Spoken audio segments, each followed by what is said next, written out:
Hi, welcome to PDQ Live. Today we are going to talk about Detect. Hooray! We have special guests joining us. We have Rachel Coleman. She is our senior SOC analyst at PDQ. And all the way from Romania, our special guest, Chris, joining us from Detect. He's hiding. There he is. Hi, Chris. Thank you so much for joining us.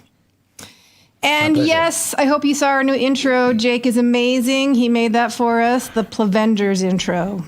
I'm really jealous. Kelly, is your team hiring? Because I'm thinking about making a switch. I really don't know this. Reach out to Odom. Give the credit to Odom. He's the one that created those awesome cartoons of us. Yes. Impressive. Okay, so this is our second webcast on Detect. So today our focus is going to be a little bit different. Today we are going to say we already started our trial of Detect, go us, and we're going to just walk through how you would go about setting it up. Okay, what does it actually do? And let's walk through how we set it up and then kind of talk through what everything means and how it interrelates to each other and what does the information in the dashboard actually mean to you and how do you interpret those results to best help you in your environment. So let's start first. We're going to go, let's back up a little bit. Yeah. We set this up in the web environment. We started at the very beginning and we set it all up from scratch so we could feel what it was like, and it helps us kind of ask good questions so that we know how it feels to you. So first things first, I want to start with agent versus agentless because they're different, right? Yeah, and I think each does a really important job. Mm-hmm. I think we can get a little bit into how I would set that up. But I think, Chris, could you kind of explain that agent versus agentless scanning?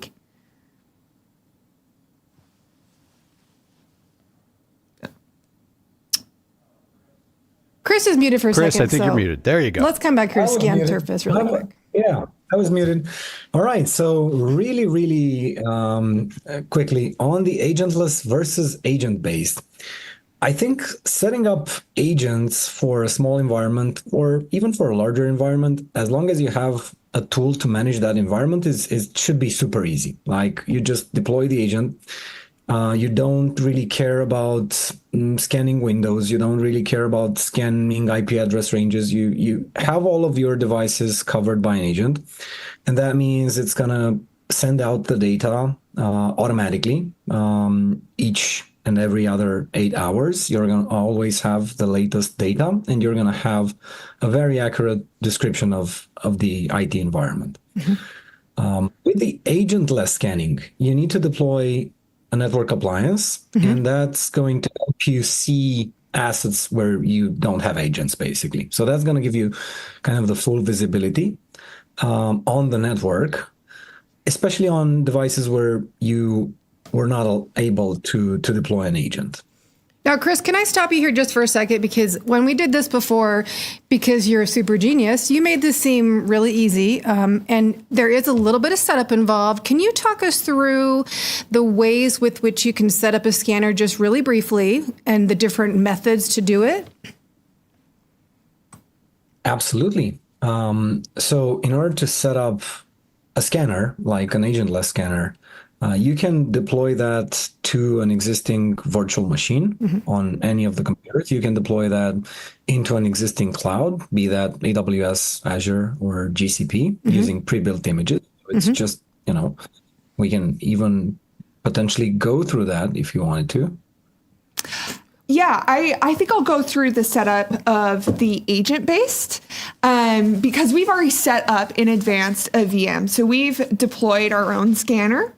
And what we did was we came in here and we downloaded the agent, it's not really an agent, the VM. And we were using VMware. And so we downloaded our OVA image. And when that machine came up with its IP address, we were able to go to that IP address and insert our scanner token. And that is what links that scanner to your Detect account. Now, if you're a Connect customer, setting up an agent-based scan is going to be pretty easy. And I'm going to go over that briefly.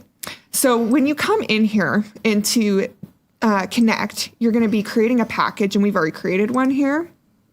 But essentially what you're going to do is put your installer in, and then you're going for your parameters. You want to make it silent because that can be really noisy for your users.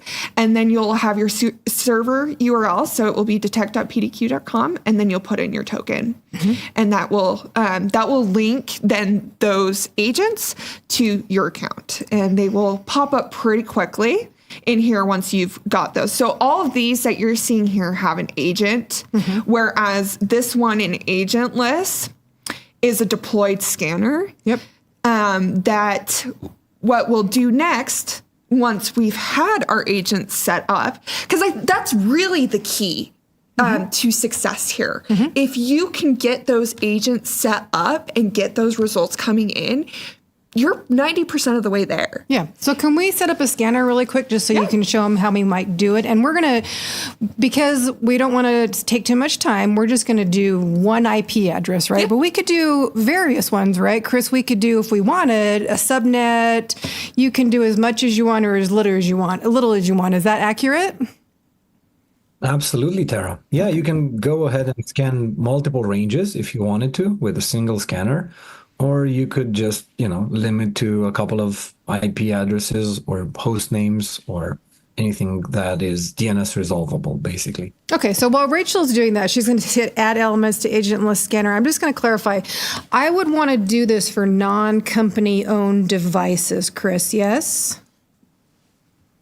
Well, you could do it for the entire internal IP address space that the company is allocating through the HCP or, throughout the entire network. And then what Detect's going to do is it's going to scan all of that. It's going to discover them, and you will see those that already have an agent versus those that don't have an agent on them. Oh, okay. Okay, perfect. Yeah. So I think there's been, some question of what's the best way to handle this if you have a network that might have devices that you don't own or you're not in charge of patching. Those situations, that's where the agent is going to be perfect, because then you don't have, let's say you have a network that has guest devices on it with a mix of devices that you also manage, and those IPs aren't static. The agentless scan won't be very helpful for that, because then you're going to be scanning assets that you don't own. So that's why those two are very important to understand kind of those differences. Okay. Because this agentless scan is scanning anything that your device is broadcasting over the network. Okay. So if you want far more detailed results, the agent will be your best bet, because it's credentialed and it has access to your machine. So here you would add an IP address. Did you have one separate from this one that you wanted to put in? Yeah, it's just DHCP, so we'll just go up one. Do you have a 10? You mean to put that as Oh, yeah, 10? sorry, make that a 10. And then we'll just add one. And then just like a note on this, if you wanted to do a CIDR range, the largest that we allow is /22. So just for efficiency of this scanner, if you are scanning a ton of IP addresses, like hundreds, I recommend multiple scanners to kind of break up that workflow and get your results back a little bit faster. Okay. But yeah, for sure you can put in a /22 here, or you can put an individual IP address. You can put in a DNS domain or something like that. Okay, so let's take a look at the results that we have for the one that we already ran, just because we have results in there, right? Yeah, sorry, I closed out of your... What was the last? 99.18. Let's see if something shows up. I'm actually just guessing, so it might be there, but it might not. We'll find out. Yeah. It'll be the fun of live. Yeah, we'll get that scan going. And so this is what it will look like Of course, if you scanned a whole CIDR range, this would take a little bit longer as Right. it went through each IP, but it looks like it was able to see that pretty fast. Okay. So yeah, we'll let that scan run. And I think the next part, we'll just spend like a brief time in elements. As a sysadmin, you probably won't spend a lot of time in this section unless you need to go look at your specific devices. This will be a really good place of, let's say, you had this device and you wanted to run a scan, you could come in here and manually run a scan. That's a really good way to come in here and do that. You can also see what kind of applications you have across your network and what's out there. Are they up to date? That sort of thing. So this is a really good resource for understanding what you have. Okay. Just from like, let's make sure everything's there. I'm seeing what I expect, keeping track of devices, that sort of thing. Chris, was there anything that you would like to add about elements? I think some people prefer to see that in a table view, and you could enable that right where you were with your mouse on the filter side, on the left side. A little lower, there is a show table view. So some people really prefer that. I'm one of those. That's why I'm always, let's get more tables inside if we could. And then, I think maybe also we could touch base here a little on the collections. So on the technical and business contexts, which would be groups that you could, as a user, you could create that would simplify or just make reporting a little easier. Okay. Any of those business contexts that you see here, the organizational footprint, that's the default. That's like kind of a root. It has everything inside of it. But you could create your own, either from the editor or by adding tags to your devices. So you can tag devices with a specific tag. And then what Detect's going to do is it's going to automatically generate those context for you, and you can use those later on in filtering and in influencing the way Detect is going to score the risks for them. So, but think of them as collections, as those in Connect, where you just group devices together for simplified management. Yeah, so Makes like sense. if you had some production servers that you're really interested in keeping an eye on and keeping updated, those are your crown jewels. That would be the perfect scenario for why you would need context to add that extra layer of understanding and prioritization of these assets. So, Chris, back in Elements, I know I saw some questions in Discord and in our internal. How, as a sysadmin, if I see issues, can I mark them as false positives if I don't want to see them again? Is there a way to do that? Absolutely, there is. You could either go on a specific instance of a vulnerability on a device. By instance, we mean, let's say, out there is, serious SAM vulnerability, right? That affects all Windows versions between whatever, server 2020, 2018 and 2023. And you might be vulnerable to that. You can either go on a device by device case. So like you could go, Rachel, in this case, let's take, I don't know, Charles, the second device Charles over there. McGill. And yeah, it's so small. And then go to associated CVEs. And then you could select those, the resolutions. You could select them on the left side, one or multiple CVEs, right? And then you could, where it says edit one vulnerability, you could move that as you could select that as an accepted risk. And that's going to do it at the vulnerability level. But you could also use what we call the vulnerability hunting, which is it's a report under reports. Wait, Chris, quick question. What if I don't know what I don't know what I'm doing and I mark that erroneously? Can I go back and unmark it because I'm an idiot? Well, first of all, you're not an idiot. We all go through the process of, analyzing vulnerabilities or having to manage them at some point. So absolutely you can. also from the same tab, you'll see now you have the active tag there. You can, you can close that one. And if you mark something as a risk acceptance, you will now have a new category under there that you can expand, and then you can see those vulnerabilities and you can move them back to active if there was a mistake for.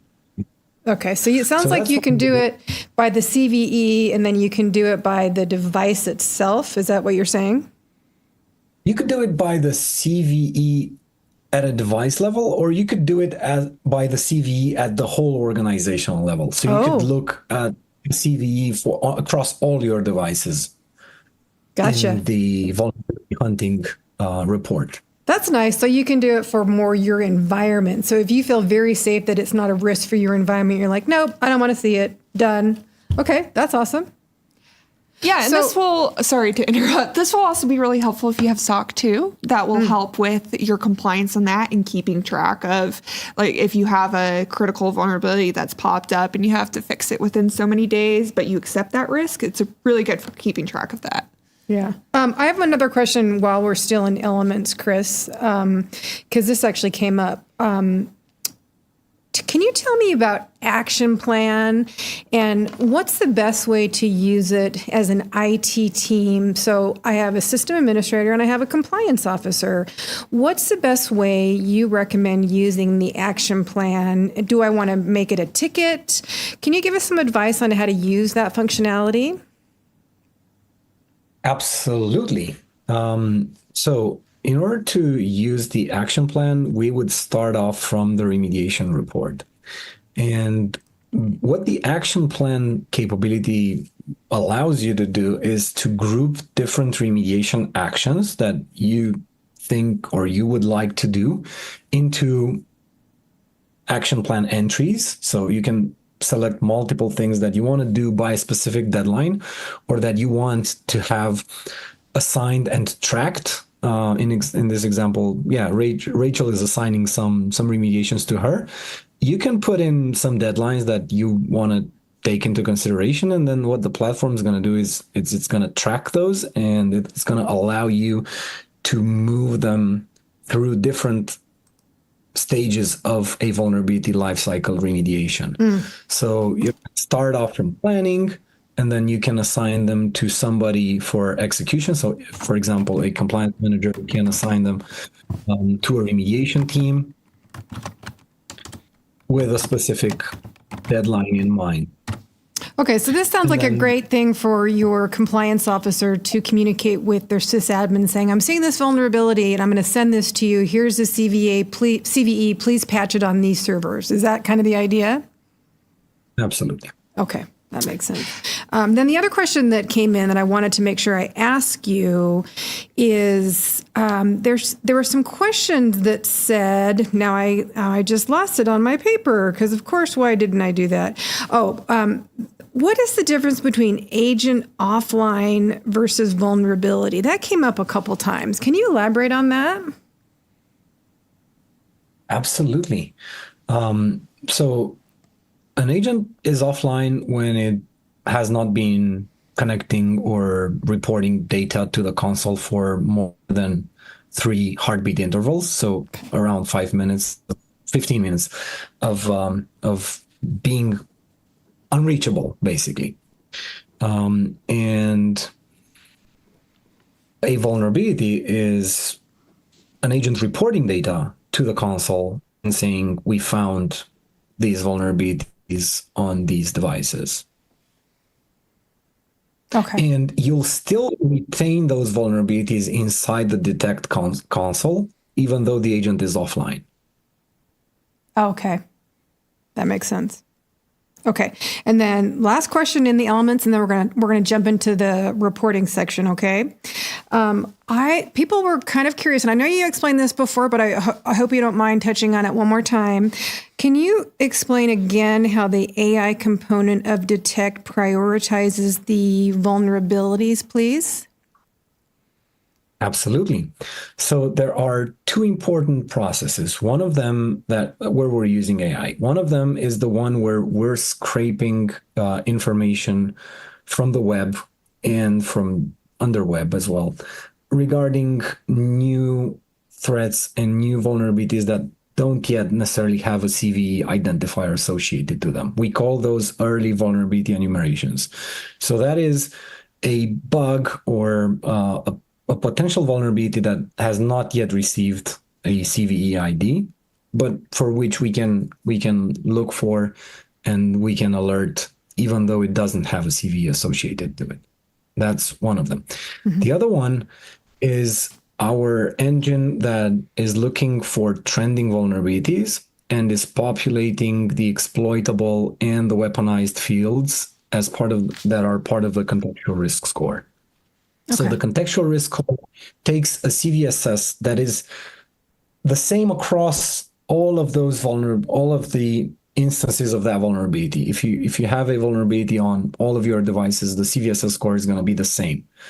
But our contextual risk score is going to transform that vulnerability based on where we found it in the network, whether or not it's weaponized or whether it is exploitable, into a different score, which we call the CRS, and which is highly customized to where that vulnerability actually exists in the customer's infrastructure. Awesome.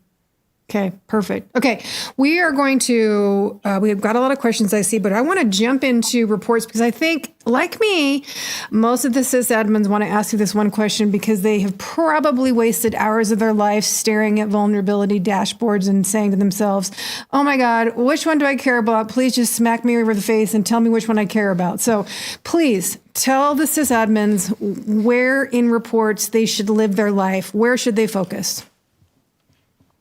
Absolutely. Well, let me share my screen maybe for this and explain a little bit where I think people should always be looking at.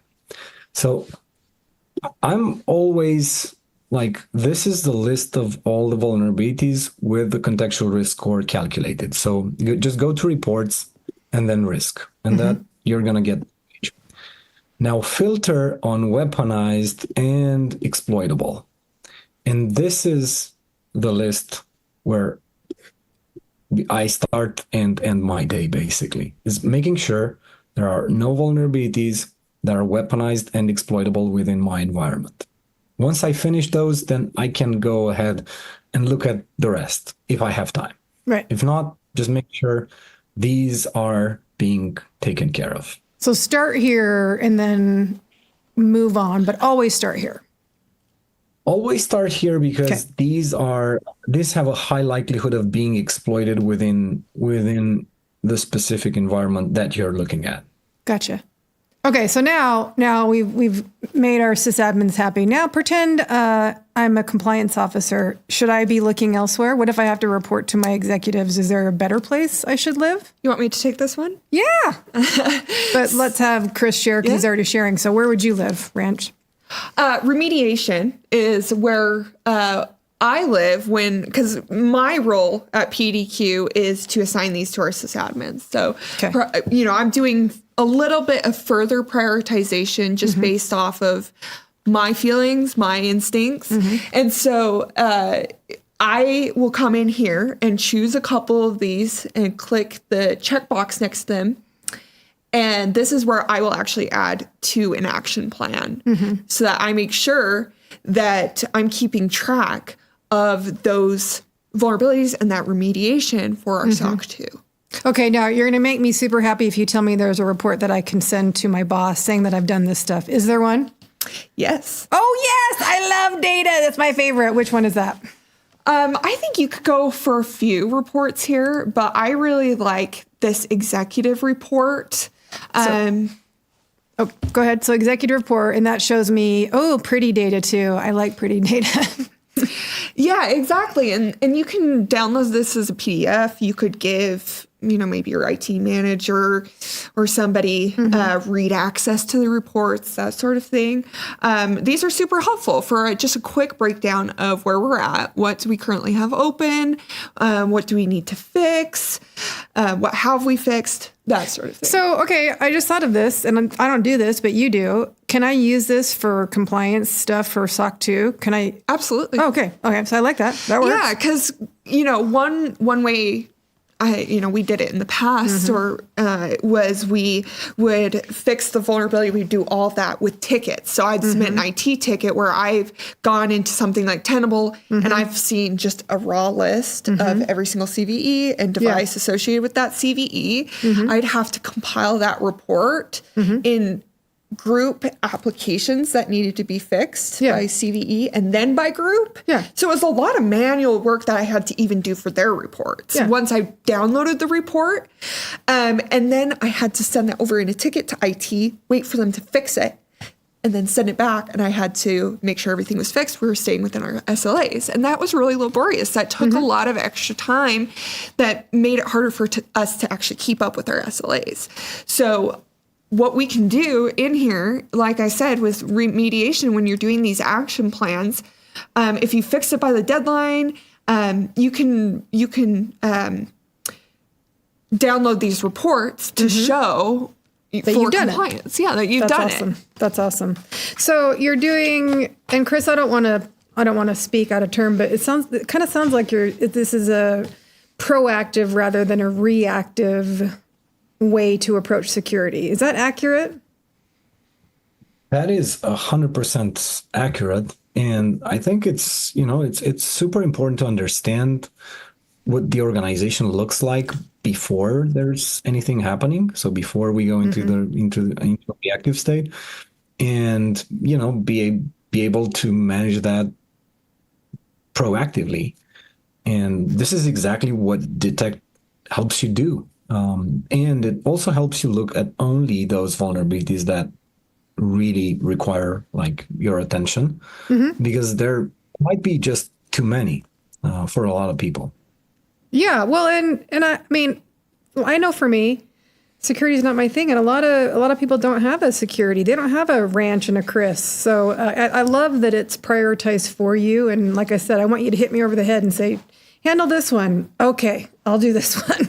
So I like that. Yeah, I have a really good metaphor that I like to use when talking about vulnerability management in regards to something like MDR or, monitoring, that sort of thing. Think of it like a sinking boat that has holes in it. What Detect is doing is telling you where all those holes are and which ones are the biggest and causing the most flooding. Whereas your MDR is you're taking buckets of water and shoveling it out. Because your logs are coming after something has happened. And so that's why that's more reactive. Whereas proactive, I'm going out and fixing all these holes before they can cause more damage or get taken taken advantage of. So it's a really, really important part in your cybersecurity landscape, because it helps patch up those holes that attackers could take advantage of. Kelly, I see we have a lot of questions. We do. Do you want to put some up? Yes, as a matter of fact, I do. Jake, He's like, take me off sure. the screen here for a second. I just need to do two things to get some questions ready for you. And I think we're ready to go. Would this be a replacement for, say, Sophos or another EDR, XDR? Would you say it complements another product and fits a niche that those don't fill? Thank you, NVG. Yeah, that's a good question, and I kind of addressed it just a minute ago. But when you're thinking about EDR and XDR, think of those as a comprehensive overall product that is taking a bunch of different security pieces and putting them into one piece to defend your device. So I think Detect is a really good complement to that, because some XDR, EDR will have vulnerability management, but it's not quite as crystal clear and prioritized as Detect is. And also keep in mind, if you're also a Connect or Simple MDM user or DNI, it's really easy to translate what we have in Detect over to a package and deployment. So it just makes everything a little bit easier, makes a little more sense. Because EDR, what they're doing is they're using vulnerability management. They're looking for viruses, they're looking for malware. It's really comprehensive over your entire endpoint of what's happening. And it will even sometimes include email, that sort of thing. So Detect is much more of a niche. We're doing one of the many jobs that EDR will do. Chris, Okay. did you want to add anything to that? Or I think EDR, XDR uses that to help a SOC analyst react, while we help a sysadmin proact or Yeah. fix those holes before there's an attack. So definitely complementary. I want to say this, and I don't mean it in a mean way, but as a long-term user of Sophos in multiple environments, the thing that I prefer about Detect is the prioritization of the threat. And I'm not going to waste 4 hours chasing down something that isn't a threat, but Sophos tells me is a high threat. I like that much better. The dashboard is far superior in Detect. Cool. All right, ready for another question? Here we go. Is this capable of scanning network devices where installing the agent is not a possibility? Sincerely, Brandon K. Absolutely. That is perfect. That is the exact scenario where you would want to use that agentless scanner versus the agent. Because like if you have some network appliances that you want to scan, you can still scan those. You wouldn't be able to put an agent on those. So that's what it's exactly for. All right, we have a question from John S. Does it just detect or does it repair and quarantine? Will it detect and isolate, or will the threat continue after it has been detected? Chris, you want to take that one? Yeah, my pleasure. Currently, we will just detect and report based on it. We will give you, Detect is going to give you guided remediation on what needs to be done. It will assist you through the action plans to track those remediations, but it will not fix it for you. And I also want to bring up, going back to EDR, that's a function that you can expect out of EDR. So it will, if you have a security incident on an endpoint, it will, if you have it set up, it will isolate that device or that user for you. So that's something to expect out of XDR or EDR. Alex, I'll make you coffee. Come on. Is there more, Kelly? There are more, as a matter of fact. Next question is, what's the pricing model for Detect? I missed the first webcast. Steve L. I do believe that Andrew put the link to pricing in the chat. I'm going to put it in there again. Basically, I'm just going to read what it says on the screen. Standard plan, $1,800 for 100 devices annually, $18 per additional device per year. There's also custom plans for larger organizations as well. And I've included that link right there in your YouTube chat.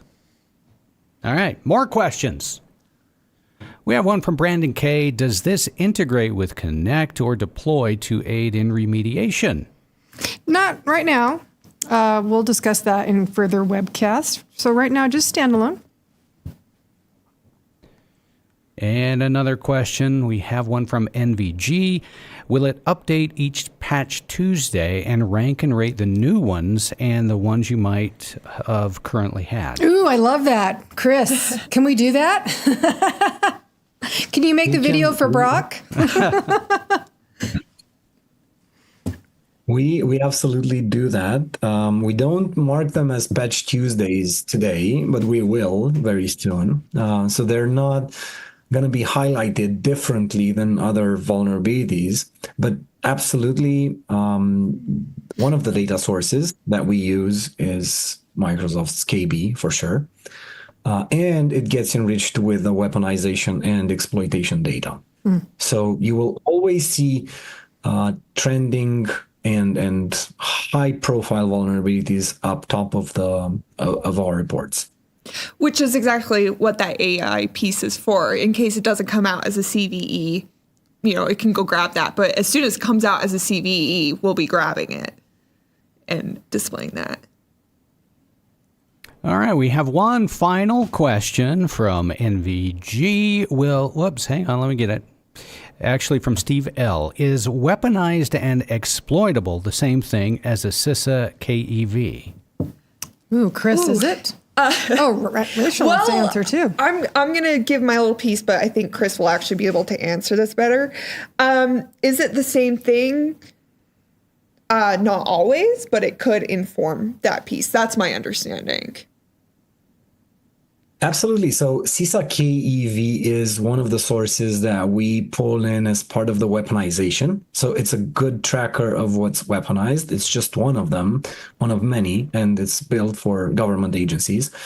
So CISA KEV and weaponization, think of CISA KEV as being of one of the data sources for weaponization. And then the exploitation is basically checking whether a weaponized vulnerability could actually be used against your environment. So that's hyper localized to your specific environment.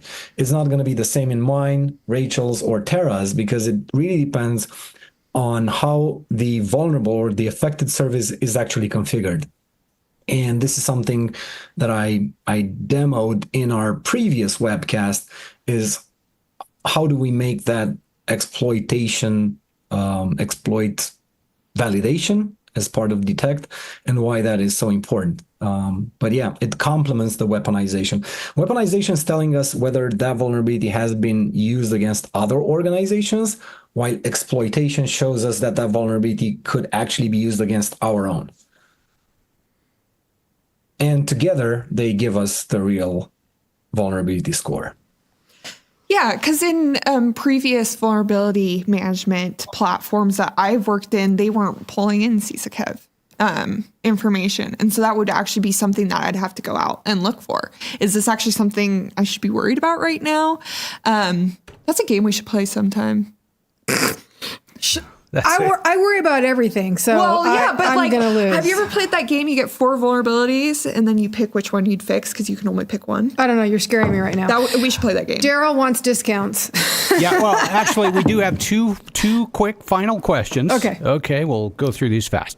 Will we get an exploitable device driver detection from Marcel? Oh, Chris, will we? Absolutely. Oh, we do. We do. We're looking for vulnerabilities in all components that are on the system, meaning portable executables, not just install software, drivers, system configurations, system daemons, anything that's running on the device. System demons. I like that. See, that's terminology I can get behind, Chris. That is good. I like it. That's good stuff. All right, our final question now of the day is regarding discounts, any discounts for PDQ customers in the standard plan. That's a question to ask your sales agent. Yes, honestly, I like how you looked at me like I know. Well, that's the thing. Honestly, I don't know. I truly don't know. Yeah, that will be a case-by-case basis.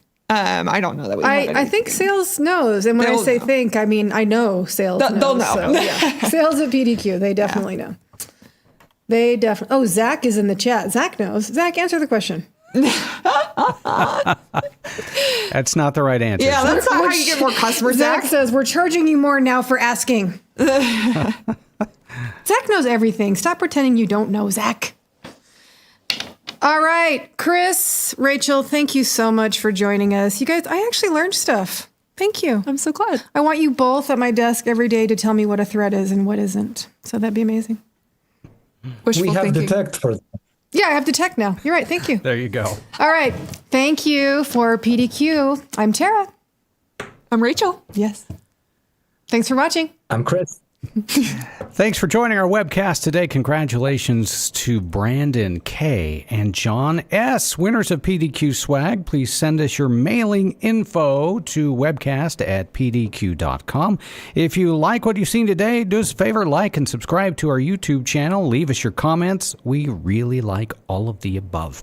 Have a fantastic week. We'll see you back here next time.